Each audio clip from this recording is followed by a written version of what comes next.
Good evening everyone. তো চলে আসলাম আরেকটা মিনি ব্লগের সাথে। আজকে কাকিমণিদের বাড়িতে মনসা পুজো ছিল, তো সন্ধ্যাবেলা আমি, মা আর রিভি আমরা তিনজনেই সেখানে গিয়েছিলাম। আর রিভি দেখো এখানে কি সুন্দর করে ঠাকুরকে প্রণাম করছে, খুব ভালো লাগছিল দেখে, আর ও নিজেও খুব খুশি হয়ে গেছে। তো এখন এখানে একটু দেরি বসেছিলাম, তারপরে এখন প্রসাদ নিয়ে নিলাম। আর খিচুড়ি বানিয়েছিল, আর খিচুড়ি আর একটা নিরামিষ তরকারি, খুব ভালো হয়েছিল খিচুড়িটা খেতে।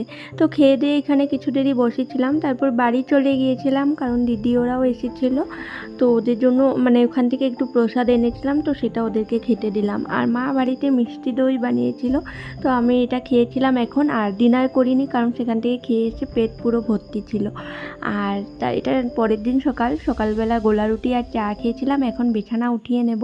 তো এটা জন্মাষ্টমীর আগের দিনের ব্লগ। তো নেক্সট ব্লগে আমি তোমাদের সাথে শেয়ার করব কি হয়েছিল কি না। তো চলো আজকে ব্লগটা এই অবধি।